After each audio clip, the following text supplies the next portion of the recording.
guuza qamadii haramu itti achi dhiyaateeti fayyaada yaa jeeni. Guuza fiif tahee daagaan lol waan ta'eef imaama wal saamaa darashuu malee arkuu dhiisii ha isa dhagayee hin jiru. Imar ifiifuu darashiin guuzaa qalbii hatteeti gaangirra taa'ee caqasuuf seene. Wayaa Qadiir loladaadha Abdulqaadir babbaane je'e tokko walakkaadha. Way holgodhuu gallaaliga loladaa bakkaree furraa kaane. Fayyaaday ja'ani guuzni jalaa qabee. Bartuu waa qalmaa miti ashee lubbuu gorraate. Fayyaaday ja'ani guuzni. Bartuu waa bobbaa miti loladaa gosoo ramnu gorraate.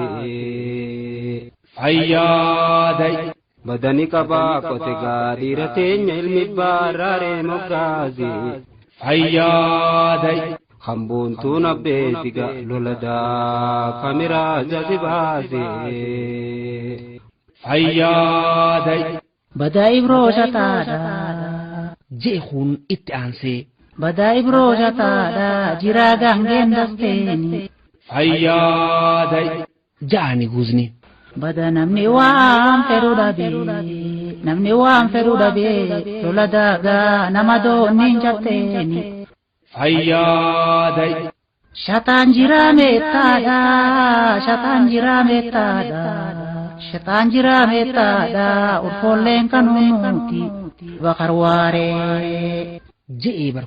bakarwaaree jiraa lammii hundaati. Bakarwaaree maqaa dhooyinaan fayyaadayin guuzaatiis finiinaadhaa dhufteeti lakkuma darashiin finiintuun ammaas walaloonis hiikkaa fageeffachaa deemte. Armallaa armeeshanii asheelleen armallaadha. je'e jaarsi maddii as aantu tana keessaa darashu hamudhii oliin qullaa tokko. Wayaa asheen harmaan qabdu dhiira teenya dhaloota moo aanoleedha. Aanoleen ati baantu eentu ashee safeeyse. Itti fufe kun gamasii. Way warra baasan geetigaa eentu yaameetti geesse. Goobanaa dacheedhaati yoo deddeemtu dhageesse. Deddeemtu waan dhageenye odoo deemtu nageesse. Wallolulleen ni jirti sabbaa sangee sun raajaa. je'e duuba jaarsi. Walganuulleen ni jirti talma dacee sarraajaa. Hoggaa ji'u fayyaadayii guuzaa gubbaadhaan ililbeen danuun takka itti qiliwwifnaan bakka jiru if arke imarsaalii yaadaan sokkee. Hashni dhufee shikif ja'aa jechuu isaaniiti beerri wanni ililcheef.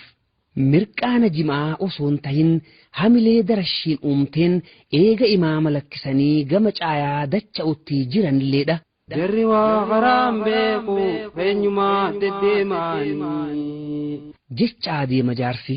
Fayyaaday jechaati jala yaa'a guuzniniis. Kanniisaan itti tuule yaayaa alii sireefaanii. Lafee warsee isaan cabtu lamee waliin cabsanii. Oromoo lammii xiyyanuma waliin cabsanii. Tan jettu irratti caayaa ga'ee qubate guuzni. Imariis akka tokko tattaheeti ija